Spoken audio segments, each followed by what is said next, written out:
안녕하세요. 오만사입니다. 저는 결혼 10년차 40대 초반의 여자입니다. 남편과 딸아이와 아들이 있습니다. 제게는 시누이가 2명이 있어요. 큰 시누이는 타지역에 살고 있었고 저보다 2살이 어린 시누이는 결혼을 해서 시어머니가 사시는 집과는 불과 차로 5분 거리에 살고 있습니다. 아버님은 평소에 건강하셨는데 갑자기 감기 증상이 있어서 병원에 들렀다가 뜬금없이 폐렴으로 진행이 되더니 폐혈 증세까지 보이다가 돌아가시게 되었습니다. 황망하기 그지없었어요. 이렇게 사람 목숨이 가벼운 건가 싶기도 했습니다. 아버님이 병원에 가실 때만 해도 기침 감기라서 독감으로 번질까 싶어서 주사 한 대만 맞으시겠다면서 혼자서 멀쩡하게 걸어서 가셨습니다. 그런데 갑자기 병원에서 입원을 해야 한다니 얼마나 어이가 없었겠습니까? 그래도 시어머니는 별일이 아니겠거니 하시면서 한 며칠 입원하면 될 거라고 생각을 하셨어요. 그때 저와 남편은 아버님의 입원 소식에 무척 놀랐습니다. 늘 활기차고 건강하실 줄만 알았는데 입원이라니. 시어머니께서 별것 아니라고 하셨지만 걱정 이만저만이 아니었습니다. 한 번도 이런 적이 없으셨기 때문이었어요. 입원한 아버님 곁에는 시누이가 벌써 와 있었고 시어머니도 계셨는데 얼굴 표정은 그렇게 나빠 보이진 않아서 조금은 안도가 되었습니다. 그런 저희에게 시어머니께서 그러셨어요. 퇴근이 이렇게 빠르냐? 놀라지 마라. 폐렴으로 갈 가능성이 있으니까 며칠 입원해서 지켜보자고 하더라. 괜찮을 거야. 옆에 있던 시누이도 그랬습니다. 오빠, 그리고 옳게 언니. 아버지가 나이도 있고 하니까 혹시 모르니까 입원하는 거래. 그러니까 걱정하지 말아요. 그래서 저도 그랬습니다. 다행이에요. 아버님 괜찮으세요? 그러자 누워 계시던 아버님께서 그러셨습니다. 뭐하러 번거롭게 왔냐. 별거 아닌데. 그러자 시어머니가 또 그러셨어요. 어여 너는 어서 그만 들어가거라. 네 아버지 얼굴 봤으면 되었다. 얘들이 학원에서 돌아올 시간이 아니냐. 여기는 나랑 말숙이랑 있을 테니까 걱정 말고 빨리 가기나 해. 그래 언니 가서. 내가 자식 있어. 직장 있어.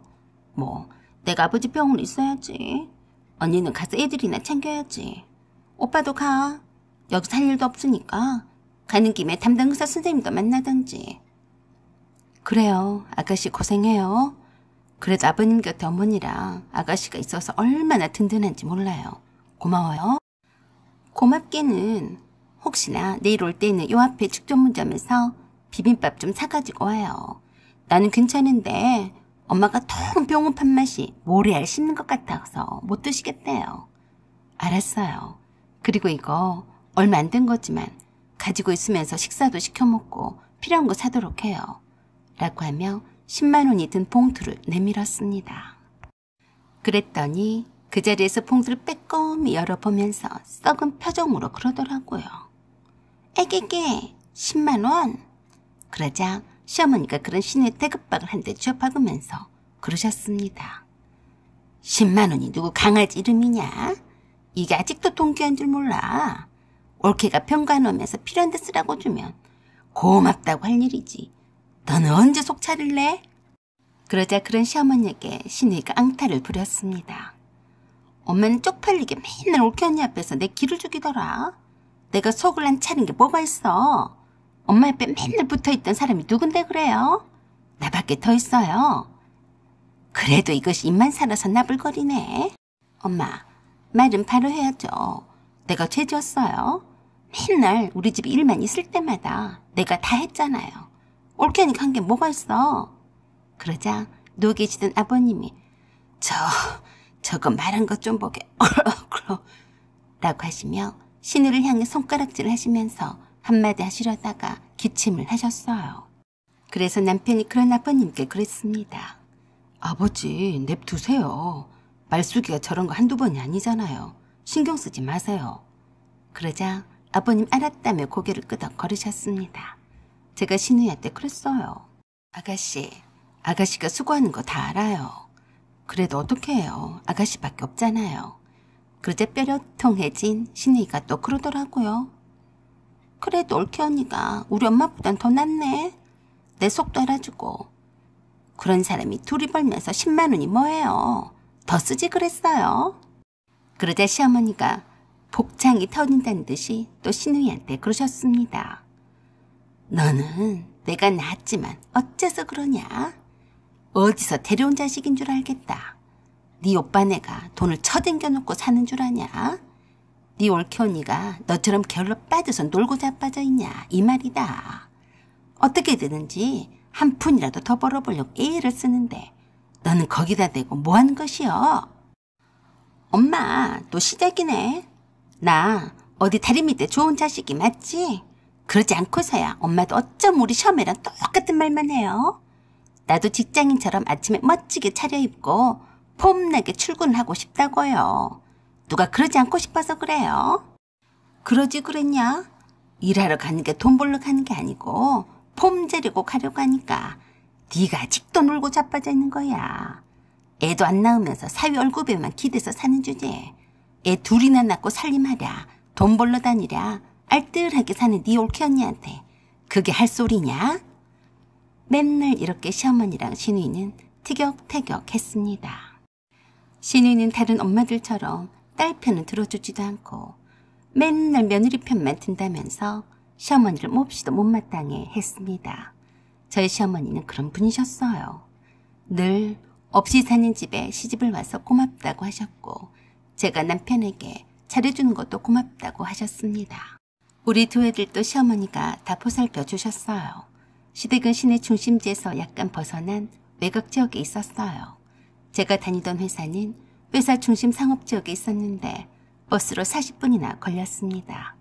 동료 직원들 중에서는 제가 제일 회사와 먼 곳에 살았습니다. 남편은 차가 있었기 때문에 출퇴근 거리가 조금 멀어도 상관은 없었지만 저보다는 훨씬 가까운 거리였어요. 그래서도 차를 가지고 다녔습니다. 제 부서에서 저만 차가 없었어요. 시어머니가 저희 애들을 돌봐주셨기 때문에 저희가 시댁 가까운 곳에 살고 있기 때문이었습니다. 출퇴근 거리가 멀어도 우리 애들이 할머니 할아버지 집에 쉽게 왕래할 수 있는 게 더 좋았습니다. 그래야 믿고 편하게 일을 할 수가 있었으니까요. 그래도 출퇴근 거리가 멀다 보니 아침 출근 시간에는 그야말로 교통체증이 장난이 아니었어요. 비가 오거나 눈이 오거나 할 때에는 늘 지각하기가 일쑤였어요. 완벽주의자였던 제가 그런 것 하나도 큰 스트레스로 다가왔기 때문에 아침에는 남들보다 한 40분 정도 빨리 나왔습니다. 7시 반에 출근을 하기 위해서 집을 나왔어요. 그 이전까지 아침밥도 차려놓고 나오려면 새벽에 일어나야만 했습니다. 늘 출퇴근길이 힘이 들어서 반녹초가 되어서 회사에 도착을 하지만 티를 내지 않으려고 애를 쓰면서 살았습니다. 아시다시피 차는 돈 먹는 하마라고 하지 않았습니까? 그 먼 거리를 기름을 태우고 다니자니 한 달에 기름값만 해서 최소 15만 원에 보험비와 세금도 만만치가 않잖아요. 남편과 둘이 기껏해야 월급쟁이 신세인데 아끼지 않고 어떻게 살겠습니까? 제가 신우에게 줬던 10만 원도 제게는 큰 돈이었습니다. 신우는 제 속도 모르고 남편과 제가 둘이서 버니까 얼마나 큰 돈이나 만지는 줄 착각하는 겁니다. 신우는 옷가게에서 보조 점원으로 잠깐 알바를 했던 것을 제외하고는 돈을 스스로 벌어본 적이 없어서 돈의 소중함을 잘 모르는 것 같았습니다. 남편은 차로 출퇴근만 하는 게 아니라 가끔씩 상사분들도 모시고 다닐 때가 많아서 차를 저에게 양보를 할 수가 없다고 했습니다. 그래서 어느 날인가 힘들어하는 제게 남편이 그랬습니다. 안 되겠어. 자기가 너무 힘들어 보여서. 그러지 말고 중고차라도 사서 다니는 게 어때? 중고차? 그래. 라세티가 튼튼하다고 하던데 연식은 좀 있어도 사고도 한 번도 안 나고 겉은 멀쩡하고 가격도 400만 원대야. 그게 마음에 안 들면 새 차라도 큰맘 먹고 뽑던지. 어때? 400만 원? 진짜 그렇게 싸? 혹시 문제가 있는 차가 아냐? 내가 볼 때는 그래 보이진 않는데 새 차처럼 삐까뻔쩍하진 않아도 차차로 운전 연습용이라 생각하고 한 1년이나 2년 정도 몰아보다가 다른 차로 갈아타는 게 좋을 것 같기도 해. 정말이지. 남편의 그 말이 참 고마웠습니다. 남편이 또 그랬어요. 직장에 다니는 여자들 치고 자기 나이에 차도 없이 버스를 타고 다닌 사람은 자기밖에 없을 거야. 돈 아끼려다 골병 들게 생겼어. 그러니까 중고차를 사든 새 차를 뽑든지 하자. 사실 남편의 말이 맞았습니다. 버스를 타면서 보내는 시간이 길어서 무척인 아까웠고 힘들었어요. 그래서 장롱 면허인 제 운전 실력을 감안해서 400만 원대 중고차를 샀습니다. 그것도 큰 맘을 먹고 그런 거였어요. 그때 아버님이 병원에 입원을 하신 지 일주일이 조금 지났을 무렵이었습니다. 퇴근과 동시에 남편과 함께 병원에 아버님을 뵈러 가는 것이 일상이 되었어요. 아버님은 입원 후 며칠 만에 폐렴 진단을 받으셨고 증세는 더 나아지지 않았습니다. 그날도 남편에게 운전 연습을 받기 위해서 저의 중고차로 병원을 가게 되었습니다. 중고차를 받은 후에 급한 대로 집과 회사의 출퇴근 거리만 남편의 도움을 받아 운전 연습을 한 채로 차를 몰았기 때문에 운전 실력이 상당히 서툴렀습니다. 아버님의 상태만 잠깐 확인을 하고 남편을 병실에 두고 시어머니와 시누이와 함께 주변 식당에서 저녁 식사를 대접하기 위해서 병실에서 나왔습니다. 언니, 오빠가 그러던데 언니 차 샀다며? 그래요, 중고차예요. 급한 대로 샀어요. 그러자 시어머니가 그러셨습니다. 잘했다. 그렇지 않아도 내 며느리만 차가 없지 다른 집 며느리든 다 차를 갖고 다니더라. 그러자 또 시누이가 거기다 대고 그러는 겁니다. 뭔 소리예요? 나도 없잖아. 너는 집에서 놀고 자빠졌는데 차가 왜 필요해? 너랑 네 올케언니랑 같냐? 말 같은 소리를 해야지. 엄마, 또 그러기야? 나랑 원수 졌어? 헛소리 하지나 말어. 네 올케언니가 그동안 그 먼 거리를 버스 타고 다녔는데 너 같으면 진작 못 다닌다고 그만뒀을 거다. 엄마는 그게 문제야. 내 친구 수양이 알죠? 그 애는 뭐 직장생활을 하는 줄 알아요. 그런데도 버젓이 벤츠 몰아요. 내가 수양이를 볼 때마다 얼마나 기준인 줄 알기나 해요. 그러자 시어머니가 한마디로 사이다로 날려버렸습니다. 너도 그럼 수양이 같은 서방을 만나지 그랬냐? 엄마, 또 이러게요? 박서방이 어때서 또 그러신 거예요? 그럼 수양이 말을 꺼내지를 말던지. 수양이는 펄사이를 둘씩이나 낳아서 그 선물로 받은 차라고 하지 않았냐? 그런데 박서방은 돈을 많이 못 벌어서 아기를 못 낳는다며. 그런 주제에 차는 무슨 차? 뭐요? 그럼 내가 아기를 낳으면 엄마가 사줄 거야? 그런다고 하면 지금 당장이라도 낳을 수 있어. 어때요? 아이고, 실없는 소리 좀 하지 마라. 내 딸이지만 이렇게 소가지가 하나도 없어서 어쩌냐. 에이구, 내 팔자야. 남편은 저렇게 누워서 나아질 기미가 안 보이는데 저것은 차 타령이 나고 있고. 어메, 머리 아파. 저는 그냥 웃기만 할 뿐이었습니다. 10년 만에 산 중고차가 뭐 어쨌다고 저렇게 심술을 부리는 건지 어쩜 저런 시어머니한테서 저런 딸이 나왔나 싶더라고요. 시어머니와 시누이가 제 차를 구경했습니다. 별로 구경할 것도 말 것도 없었어요. 어머, 새 차 같네. 이거 어디서 샀대요? 오빠가 고른 거라고 했죠? 괜찮네. 껍데기도 이만하면 받을만하고. 언니는 좋겠다. 직장에 다니는 커리어 우먼에다 보기 좋게 차도 있고. 난 뭐야? 병원에서 구질구질하게. 그렇지만 시어머니는 제게 다른 말씀을 하셨습니다. 잘 알아보고 산 거 맞지? 요새는 사고난 차량을 감쪽같이 속이고 많이 판다고 하던데 검사는 다 해본 거지? 네, 저는 차에 대해서는 잘 몰라서 서연이 아빠가 잘 꼼꼼히 체크했다고 했어요. 별일이 있겠어요? 어차피 제 첫 차라서 새 차 타기도 무섭잖아요. 그래, 너희들이 어련히 알아서 잘 샀겠냐마는 첫째도 안전, 둘째도 안전이다. 겉으로 봐서는 모르는 법이야. 차 시트는 좀 낡은 것 같으니까 내가 선물로 해주마. 그러자 또 시누이가 고춧가루 뿌렸습니다. 엄마, 그런 소리 마세요. 뭘 모르시면서.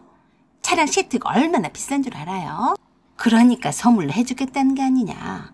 너도 네 올케언니한테 그 점 말 거니? 차량 썬팅지라도 교체해줘라. 엄마, 새 차도 아닌데 왜 돈 들여요? 안 그래요? 그래서 제가 그랬습니다. 돈 드릴 일이 있으면 돈을 써야죠. 아가씨한테 선물 같은 거 안 받아도 되니까 염려 말아요. 중고차라도 제 차가 좋아 보였는지 어쨌는지 그날부터 시누이는 바람이 불었습니다. 올케 언니도 차가 있는데 나만 뭐야? 돈이 있으면 너도 사거라. 무슨 말이 그렇게 많냐? 아버지가 저렇게 아빠 누워 계시는데 한가하게 그런 말들이 나오냐? 아버님의 증상은 나날이 나빠져 갔습니다. 참 이상했어요. 병원에는 두 발로 건강한 모습으로 혼자서 가셨던 분인데 이상하게 입원을 하자마자 더 나빠지기만 했습니다. 마치 병원에서 더 나빠지게 하는 게 아닌가 생각할 정도로 희한했습니다. 어떻게 이럴 수가 있냐며 담당 의사와 얘기를 나눠봤더니 뻔한 소리였어요. 처음에 내원을 하셨을 때에는 이처럼 나빠질 거라고 예상은 하지 못했습니다. 그저 독감 예방과 폐렴으로 가지 않도록 조치를 취한 것뿐인데 의외로 그 약이 나이도 있고 하셔서 그런지 나쁜 반응을 보여서 면역력을 더 약화시켰어요. 그럼 처음부터 연세를 감안해서 그런 독한 약을 쓰지 말았어야죠. 이건 명백히 의료과실이 아닌가요? 처음부터 병원에 오지 않았으면 그런 처치도 받지 않았을 거고 이렇게 나빠지지도 않았을 것 아닙니까? 이건 과잉진료가 아니고 뭐겠습니까? 아닙니다. 저희 병원이 아니어도 어느 병원에 가셨어도 똑같이 처방을 내렸을 겁니다. 과잉진료가 아니에요. 딱 잡아댄 의사 새끼들, 돈밖에 모르는 인간들이었습니다.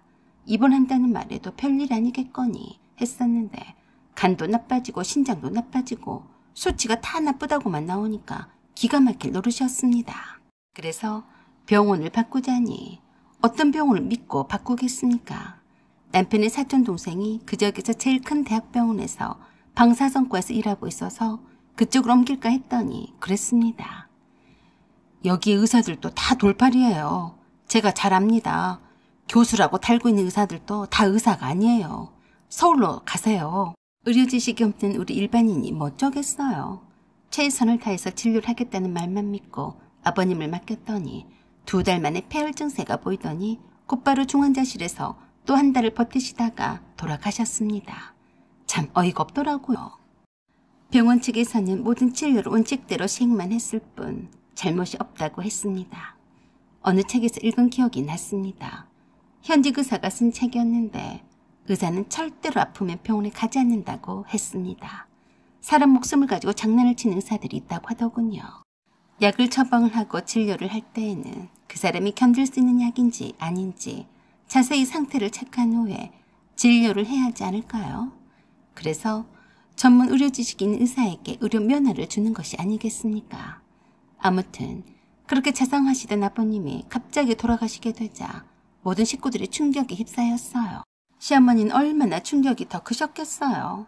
정신이 나간 사람처럼 아무것도 하지 않으셨습니다. 그런 시어머니 곁에 시누이가 있어서 참 다행이었습니다.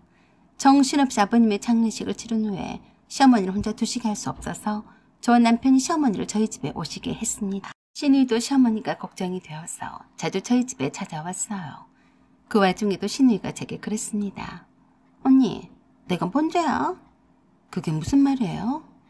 나처럼 백자도 사납게 친정일에 신경을 쓴 사람도 없을 거예요. 당연히 친정일에 신경을 쓰고 사는 거지. 친정일에 신경도 안 쓰는 못돼 처먹은 인간도 있어요. 그러는 언니는 한 번도 친정에 불려간 적은 없었잖아요. 아가씨가 얼마나 친정일에 불려다녔다고 그래요. 아버님이 병원에 계실 때에는 그냥 아가씨가 할 일이 없으니까 어머니 곁에 계속 있어준 거고 또 뭐 그거 말고 뭐가 있어요?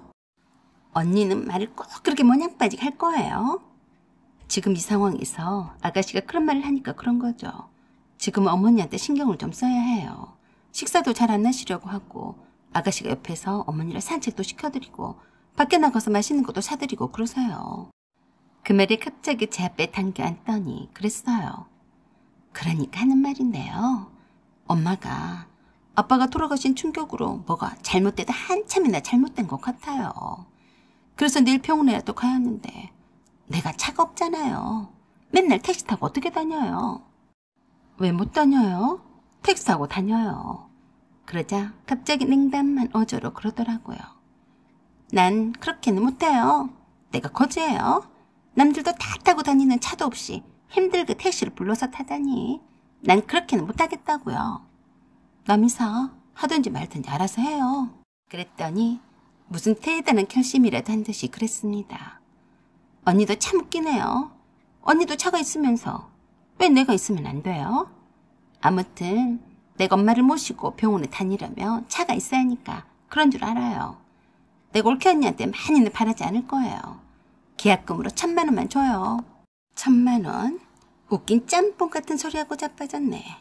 너 같으면 생돈 1,000만 원을 네 시누이 차 사라고 주겠냐? 면상을 보아니 이미 어떤 차를 살지 다 염두에 뒀더라고요. 1,000만 원을 달라니 나는 중고차 400만 원짜리도 고심고심해서 장만을 했는데 코미디 찍냐? 그저 웃기만 하고 무시해버렸어요. 그랬더니 그러더라고요. 우리 엄마 저 모양으로 정신이 반쯤 나가셨는데 병원에는 남 말고 누가 모시고 가요? 언니나 오빠도 양심이 있으면 내게 차값을 보태야 하는 거 아니에요?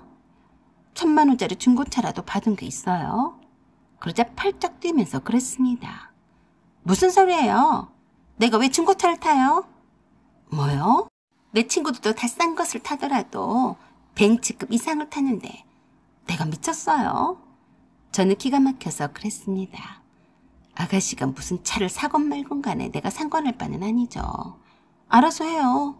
하지만 1,000만 원은 없으니까 못 주니까 돈 있으면 사든지 말든지 그건 아가씨 맘이죠. 그랬더니 여시같이 눈을 가늘게 뜨면서 내게 조용히 다가와서 눈깔 들이밀고 말했습니다. 그럼 언니 내가 벤츠 사도 되는 거죠? 아가씨가 돈 있으면 사면 되지. 왜 내 눈치를 봐요? 그럼 오빠 좀 설득해줘요. 아빠 사망보험금 1억이나 나왔는데 그 돈으로 내 차 사줘요. 기가 막혔습니다. 아버님이 돌아가신 지 얼마나 되었다고 장례식을 치르자마자 아직 만져보지도 못한 아버님의 보험금으로 벤츠를 사달라고 하다니 정말 보통 내기가 아니었어요. 그래서 제가 그랬습니다. 아가씨, 아버님이 돌아가신 와중에도 글쎄 아버님 보험금으로 뭘 할지 궁리했어요. 언니, 언니도 차가 있는데 나도 당연히 있어야죠. 내가 엄마를 모시고 병원에도 다닐 텐데. 그리고 제가 아버지 병간호도 혼자서 다 했어요. 당연히 제 차가 있어야죠. 그러자 갑자기 시어머니가 안방문을 팍 차고 나오셨습니다. 네가 병간호를 하긴 뭘 다 해? 아버님이 돌아가신 이후로 장례식 때도 내내 실어증에 걸린 사람처럼 말이 없으셨는데 갑자기 쩌렁쩌렁 목소리로 그러셨어요. 나 죽으면 죽었지. 다시는 병원엔 안 간다. 네 아버지가 병원만 안 갔어도 아직 살아있을 양반이다. 내가 그때 못 가게 한 것을 땅을 치고 후회하는데 내가 미쳤다고 또 병원을 가겠냐? 그러자 시누이가 화들짝 놀라며 시어머니께 그랬습니다. 어머, 엄마, 이제 말을 하네? 그래도 병원에 가야죠. 엄마가 지금 제정신이 아니에요. 저만 믿어요. 제가 모시고 다닐 테니까 차만 사면 바로 모시고 다닐게요. 그러자 시어머니가 그런 시누이를 노려보며 소리를 고래고래 지르셨습니다. 네가 그러고도 내 딸이냐? 아버지가 억울하게 저 세상에 갔는데 너는 그 와중에 네 아버지 목숨값을 두고 조와 날뛰었어. 네가 나도 저 세상으로 보내고 싶은 모양이구나. 이러니까 내가 너를 못 믿지. 당장에 꺼져라.